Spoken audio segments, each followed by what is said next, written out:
자, 마가복음 12장 18절에서 27절까지 저와 여러분이 한 절씩 교독하도록 하겠습니다. 부활이 없다는 사두개인들이 예수께 와서 물어 이르되 선생님이여, 모세가 우리에게 써주기를 어떤 사람의 형이 자식이 없이 아내를 두고 죽으면 그 동생이 그 아내를 취하여 형을 위하여 상속자를 세울지니라 하였나이다. 칠형제가 있었는데 마지가 아내를 취하였다가 상속자가 없이 죽고 둘째도 그 여자를 취하였다가 상속자가 없이 죽고 셋째도 그렇게 하여 일곱이 다 상속자가 없었고 최후의 여자도 죽었나이다. 7사람이 다 그를 아내로 취하였으니 부활 때 곧 그들이 살아날 때에 그 중에 누구의 아내가 되리이까? 예수께서 이르시되 너희가 성경도 하나님의 능력도 알지 못함으로 오해함이 아니냐. 사람이 죽은 자 가운데에서 살아날 때에는 장가도 아니가고 시집도 아니가고 하늘에 있는 천사들과 같으니라. 우리 26절 27절 합독하겠습니다. 죽은 자가 살아난다는 것을 말할진대 너희가 모세의 책 중 가시나무 떨기에 관한 글에 하나님께서 모세에게 이르시되 나는 아브라함의 하나님이요 이삭의 하나님이요 야곱의 하나님이로라 하신 말씀을 읽어보지 못하였느냐. 하나님은 죽은 자의 하나님이 아니요 산 자의 하나님이시라. 너희가 크게 오해하였도다 하시니라. 아멘. 아멘. 오늘 말씀은 제목에 이렇게 붙어 있습니다. 부활 논쟁 이렇게 되어 있습니다. 당시 제사장 반열에 있던 사두개인들이 예수님께 나와서 부활에 관하여 질문하는 내용입니다. 그러나 서두에 나와 있는 것처럼 그들은 진짜 부활이 있느냐 없느냐 궁금해서 예수님께 나왔다기보다는 예수님을 시험하여 넘어지게 하기 위하여 지금 부활이라고 하는 주제를 들고 나왔습니다. 당시에 이 모세오경이라든지 여러 성경의 이야기들이 해석하기가 참 어려운 부분들이 많이 있었습니다. 그래서 특별히 그 신명기 25장에 등장하는 후사를 잊게 하는 그 규례를 논쟁이 많았습니다. 그래서 예수님께 가지고 나와서 예수님은 과연 어떻게 답할지 한번 두고 보자, 이런 심산으로 지금 부활이라고 하는 주제로 이 신명기 25장의 이야기를 들고 나왔습니다. 그래서 본문을 읽은 대로 형이 결혼을 했는데 자녀가 없이 죽었습니다. 그래서 둘째도 셋째도 넷째도 차례차례 그 형수와 결혼을 하게 되는데 결국은 후사가 없이 죽었습니다. 그래서 마지막 때 부활 때 그러면 이 여자는 누구의 아내가 되겠습니까? 이런 이야기로 곤란한 질문으로 지금 예수님을 시험하고 있는 이야기를 우리는 보게 됩니다. 이에 대한 예수님의 답은 분명합니다. 24절부터 25절에 이렇게 이야기하죠. 예수께서 이르시되 너희가 성경도 하나님의 능력도 알지 못함으로 오해함이 아니냐. 사람이 죽은 자 가운데서 살아날 때에는 장가도 아니 가고 시집도 아니 가고 하늘에 있는 천사들과 같으니라, 이렇게 이야기를 합니다. 예수님께서 첫 번째 책망하시는 부분이죠. 그들은 성경도 이해하지 못했고, 두 번째로 하나님의 능력도 알지 못함으로 오해했다, 이렇게 이야기를 해요. 첫째, 둘째 이렇게 나눠서 생각하기보다는 사실은 그 말이 그 말이죠. 다 동일한 것을 지적하는 이야기입니다. 어떤 이야기입니까? 너희는 지금 성경에 대해서 잘 알지 못한다. 성경에 기록되어지는 하나님의 이야기들, 하나님이 누구신가에 대해서 이야기를 하는데 그것을 도무지 알지 못한다, 무지하다, 오해했다, 이런 책망을 지금 하고 있습니다. 사실은 그들이 들고 나왔던 신명기 25장의 이야기는 부활에 관한 이야기가 아니고 어떻게 하나님의 나라가 유업을 계속해서 대를 위해서 보존하고 이어가야 되느냐에 대한 인간의 책임론에서 말씀을 주셨던 것이죠.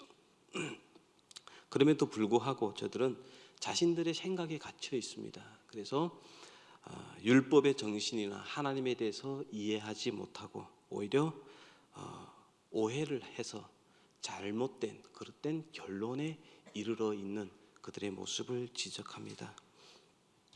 신앙생활을 하다 보면 우리도 이렇게 늘 우리의 생각 속에 갇혀서 신앙생활을 하게 되는 것을 종종 보게 됩니다. 개인적으로 이야기하자면 부목사로 교회와 또 교구 식구들을 섬길 때 최근 들어서 많이 힘들었던 시간들을 보냈습니다. 뭐 저뿐만 아니고 교육자들과 담임 목사님 비롯해서 모두가 다 힘든 시간을 보냈는데, 그것은 뭐 교회가 어려운 일을 당했다 이게 아니고, 또 혹은 성도들이 뭐 교육자들을 뭐 힘들게 했다 이런 거 아닙니다. 우리 교인들 중에 보면은 참 어려움을 당하는 이들이 많이 있습니다. 너무 많습니다. 그런 일로 인해서 하나님을 오해하고 하나님을 떠나면 어떨까, 어떻게 어쩌나 이런 조마조마한 마음들이 우리 교육자들에게 있고 또 저에게도 있고 담임 목사님에게도 있습니다. 그래서 늘 보고할 때마다 이렇게 한숨을 이렇게 반복해서 쉬어야만 하는 그런 시간들을 보내고 있습니다. 왜 이런 어려움들이 있을까요? 일어날까요?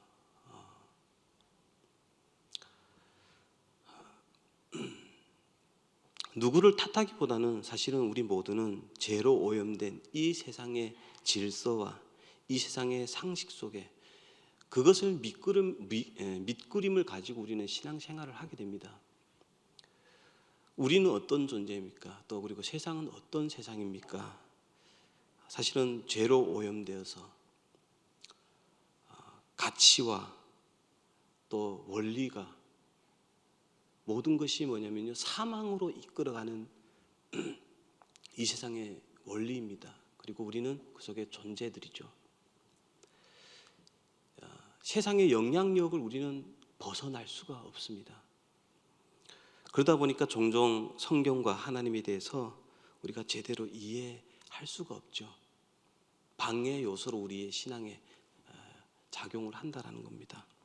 창세기 3장에 보시면 사탄이 아담을 유혹합니다. 선악과를 앞에 놓고 아담을 유혹할 때 뭐라고 합니까? 3장 5절에 보면은 너희가 그것을 먹는 날에 너희 눈이 밝아져 하나님과 같이 되어 선악을 알 줄 하나님이 아심이라, 이렇게 이야기하죠. 쉽게 이야기하면 이런 겁니다. 내가 이걸 먹으면 하나님과 동등하게 되기 때문에 하나님이 못 먹게 했다 이겁니다. 하나님이 내가 잘 되는 꼴을 못 봐서, 하나님이 내가 더 좋아지는 것 못 봐서, 원치 않아서 먹게 했다 이렇게 속였습니다. 이런 세상에서 우리는, 이런 생각에서 우리는 벗어 못 납니다. 우리가 살아갈 때, 신앙생활을 할 때 늘 뭐냐면요, 이 세상의 가치와 원림과 또 원리와 사탄의 속임수에서 자유로울 수가 없습니다. 어떤 오해를 우리가 종종 하죠. 하나님을 마치 잘하면 상 주고 잘못하면 벌을 주는, 잘하나 못하나 감시하는 그런 간수처럼 생각합니다. 그래서 하나님을 때로는 욱하고 화를 잘 내고 분노하기를 쉬지 아니하는 그런 존재로 우리는 하나님을 오해한다랍니다. 그래서 늘 완벽해야 되고 잘해야 되고 진노가 발동하지 않도록 늘 조심조심, 늘 하나님을 달래야만 하는 그런 존재로 우리가 하나님을 생각하고 있다라는 것이죠. 그래서 내게 일어난 일은 내가 잘못했기 때문에, 내가 하나님을 경노케 해서 생긴 어려움들이다, 이렇게 자책하면서 살아가는 사람들 참 많이 봅니다. 그러나 그렇지가 않습니다. 우리가 아까 좀 전에도 말씀을 외웠죠. 하나님은 어떤 분이다 이라고 얘기했습니까? 주일날 우리가 묵상했듯이 주님을 부인하고 두려움에 떨고 있던 제자들에게 찾아오셔서 하셨던 말씀이 있죠. 뭐죠? 평강이 너에게 있을지어다입니다. 그것도 두 번이나 강조하면서 우리가 외웠던 말씀대로 평강이 있을지어다. 아버지께서 나를 보내신 같이 내가 너희를 보내노라. 그들은 분명히 예수님의 체포될 때 모두 도망갔습니다. 나 살기 바빠서 도망갔죠. 오죽했으면 베드로를 이러죠. 저주하면서 부인했다 이렇게 합니다. 그러나 예수님은 제자들을 찾아오셔서 저들에게 평강이 있을지어다 이렇게 말씀합니다. 만일 우리가 예수님처럼 배신당하고 그런 시험, 어려움을 당한다면 어떻게 했을까요? 야, 다 무릎 꿇어 이렇게 하지 않았을까요? 야, 그리고 너 이거 잘못했고 저거 잘못했고 그러니까 다시 보지 말자 우리. 빠이빠이. 너를 볼 일 다시 없을 거야. 이렇게 이야기를 하고 돌아서는 것. 그 세상사의 드라마나 이야기 속에 많이 보는 것 아닙니까? 그죠? 그러나 예수님은 그렇게 하지 않았답니다. 왜냐하면 하나님은 우리가 잘 되기를 원하시는 하나님이기 때문에, 평강 주기를 원하시는, 사랑하고 복 받기를 원하시는 분이기 때문에 이 사실을 우리는 놓치면 안 됩니다. 그래서 신약 성경에서 사도 바울이 서신서마다 편지를 쓸 때마다 서두에 꼭 이런 이야기를 합니다. 골로새서 1장 2절에 보면은 골로새에 있는 성도들 곧 그리스도 안에서 신실한 형제들에게 편지하노니 우리 아버지 하나님으로부터 은혜와 평강이 너에게 있을지어다. 잘나고 뛰어나고 완벽하고 의로운 사람들에게만 이런 이야기 하는 것 아닙니다. 고린도 교회 문제가 참 많았지 않습니까? 분쟁이 있고 갈등이 있고 시기가 있고.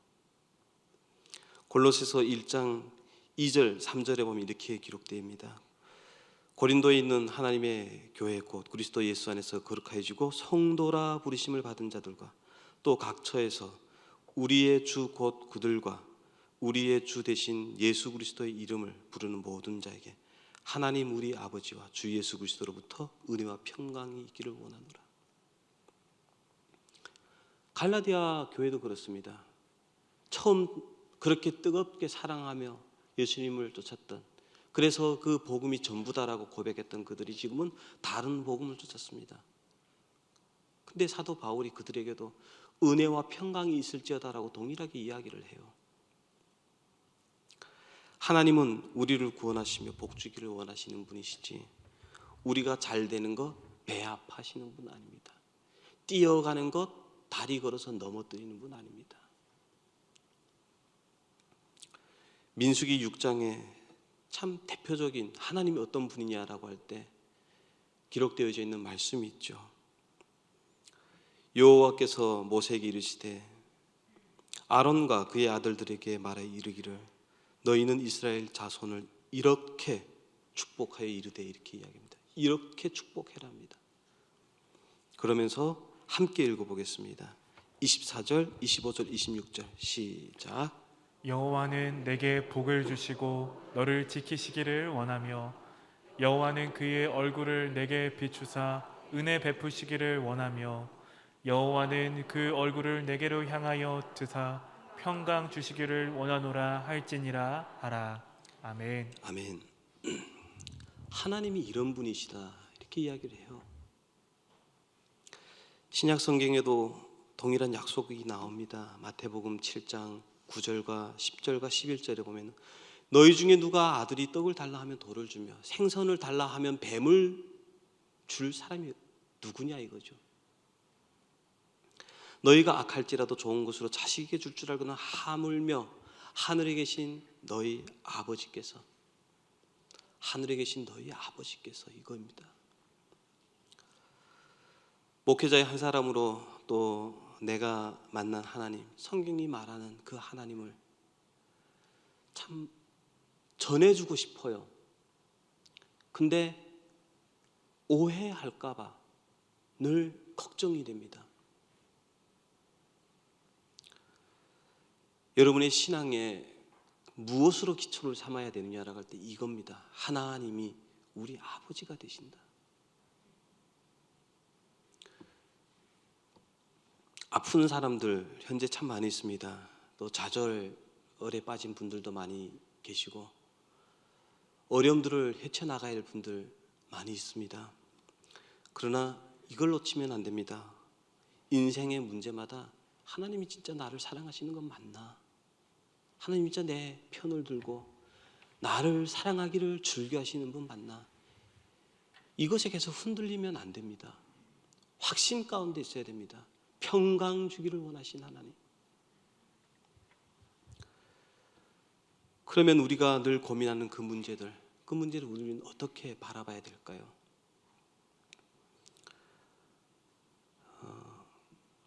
야고보서 1장에 보시면은 야고보 사도가 이렇게 이야기를 하는 것을 우리가 주목해 볼 필요가 있습니다. 13절, 14절, 15절에 보면은 사람이 시험을 받을 때 내가 하나님께 시험을 받는다 하지 말지니 하나님은 악에게 시험을 받지도 아니하시고 친히 아무도 시험하지 아니하시느니라. 오직 각 사람이 시험을 받는 것은 자기의 욕심에 끌려 미혹됨이니 욕심이 잉태한즉 죄를 낳고 죄가 장성한즉 사망을 낳느니라. 그러죠. 아셔야 될 것은 하나님은 사람을 시험하지 않습니다. 이 사람이 믿을 만한가 믿지 못할 사람인가 그렇게 테스트하시는 분 아니십니다. 대부분 우리가 시험을 당하는 이유는 죄로 오염된 이 세상이 만들어낸 결과이죠. 세상은 죄로 오염되었고 그 죄는 사망을 낳게 되어 있습니다. 우리가 죄인이기 때문에 죄인이 만들어낸 세상은 사망을 만들어낼 수밖에 없습니다. 그래서 그 세상을 살아가는 동안 우리는 후유증을 겪을 수밖에 없습니다. 내가 아무리 바르게 살고 정직하게 살려고 해도 세상이 나를 가만 안 놔둬요. 지나가다 내가 부주의해서 교통사고 나는 거죠. 그죠? 부주의해서 내가 넘어지는 겁니다. 혹은 죄에 이끌려 유혹되어 허탄한 욕심을 부리다 시험을 만나는 거죠. 어려움을 당하는 거죠. 그래서 이어지는 야고보 사도가 16절에 이렇게 이야기를 합니다. 함께 읽어봐 주세요. 시작. 네, 사랑하는 형제들아 속지 말라. 온갖 네, 선물이 다 위로부터 빛들의 아버지께로부터 내려오나니 그는 변함도 없으시고 회전하는 그림자도 없으시니라. 아멘. 네, 16절에 보시면은 속지 말라입니다. 그 옛날 사탄이 아담에게 하나님을 의심하게 하고 원망하게 했듯이 속지 말라입니다. 그래서 이어지는 구절에 하나님이 어떤 분이냐라고 할 때 각양 좋은 것들이 위로부터, 그죠? 온갖 좋은 은사와 온전한 선물이 다 위로부터 빛들이 하나님께로부터 내려오나니 그는 변함도 없으시고 회전하는 그림자도 없으시다. 이렇게 이야기를 합니다. 부활이 뭐냐라고 할 때 까무라쳤다 깨나는 것 아니죠.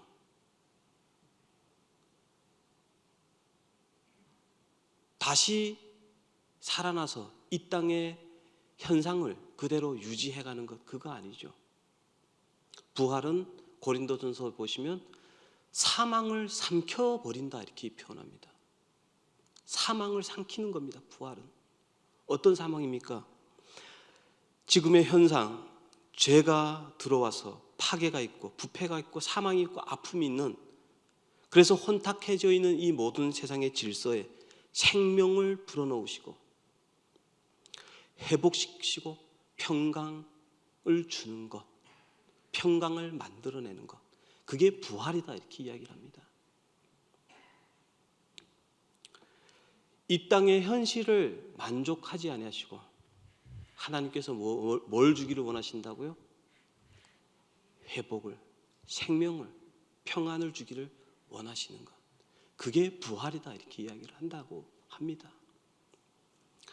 오늘 본문에서 하나님은 어떤 분이냐라고 하실 때 인용한 구절이 있습니다. 26절 하반절에 보면 나는 아브라함의 하나님이요 이삭의 하나님이요 야곱의 하나님이라 하신 말씀을 읽어보지 못했느냐. 27절에 보시면 하나님은 죽은 자의 하나님이 아니요 산 자의 하나님이시라 너희가 크게 오해하였도다 하시니라. 26절 상반절에 보면 이 구절이 어디에서 나왔는지를 이야기를 하죠. 예수님께서 너희가 모세의 책 중에 가시나무 떨기에 관한 구례 하나님께서 모세에게 이르시되 이렇게 되어 있습니다. 창세기 3장을 지금 근거로 해서 그 말씀을 지금 가지고 오셔서 인용을 하고 계신다는 겁니다. 출애굽이죠. 출애굽기 3장에 하나님께서 모세에게 나타나셔서 애굽에서 어려움을 당하고 있는 당신의 백성들을 구원하라라고 모세를 보내십니다.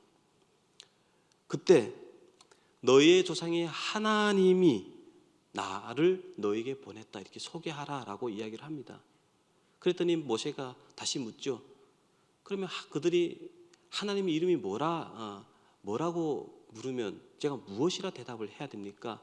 라고 했더니 14절에 보시면은 하나님이 모세에게 이르시되 나는 스스로 있는 자라 또 이르시되 너는 이스라엘 자손에게 이같이 이르기를 스스로 있는 자가 나를 너에게 보냈다 이렇게 말해라 합니다. 근데 하나를 더 추가해요. 이게 참 중요한 구절입니다. 하나 더 추가합니다. 근데 뭐라고 하냐면요.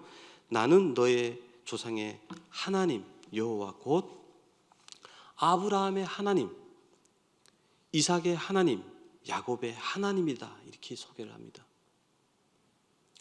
그러니까 스스로 있는 자라고 하는 이름과 아브라함의 하나님, 이삭의 하나님, 야곱의 하나님이라고 하는 이 이름이 나의 영원한 이름이 되고 대대로 기억할 나의 호칭이 된다 이렇게 이야기를 한다는 겁니다. 우리는 이 부분에 은혜를 받으셔야 돼요. 이 부분에 우리는 놀라셔야 돼요. 뭐냐면요, 하나님은 스스로 계신 자 맞습니다. 하나님은 누구의 도움도 필요 없고 누구의 통제도 받지 않고 단 한 번도 하나님이 아닌 적도 없으셨고 홀로 영광 나타내시고 영광 받으시 충분하신 분입니다. 누구도 필요 없습니다. 그냥 스스로 있는 자입니다. 근데 그 하나님이 홀로 있기를 원치 아니하신다라는 겁니다. 아브라함의 하나님, 이삭의 하나님, 야곱의 하나님, 연약한 인생의 하나님이 되기를 즐겨하시는 하나님이다. 이렇게 소개를 하십니다. 그래서 두 가지 이름을 같이 병행을 해서 뭐라고 하시냐면요, 대대로 기억할 나의 칭호다 이렇게 이야기를 합니다. 이 부분을 지금 예수님께서 다시 인용을 하시는 겁니다. 너희가 성경도 모르고 하나님도 모르는구나. 하나님은 피조물과 나란히 어깨를 같이 하기를 원하시는 분이야. 하나님은 아브람과 이삭과 야곱과 너희를 위하는 하나님이시다. 그렇다면 27절에 하나님은 죽은 자의 하나님이요 산 자의 하나님이라는 말의 의미는 뭘까요?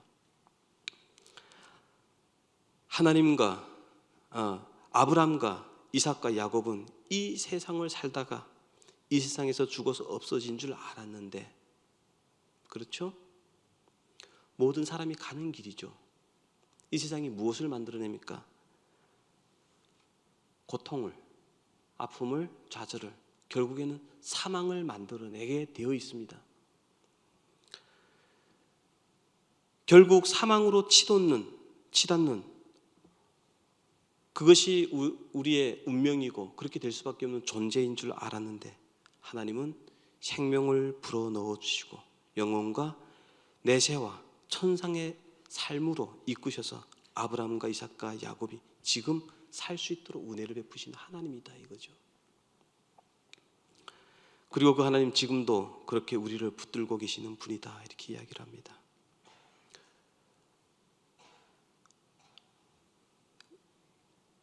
이 말씀이 참 위로가 됩니다.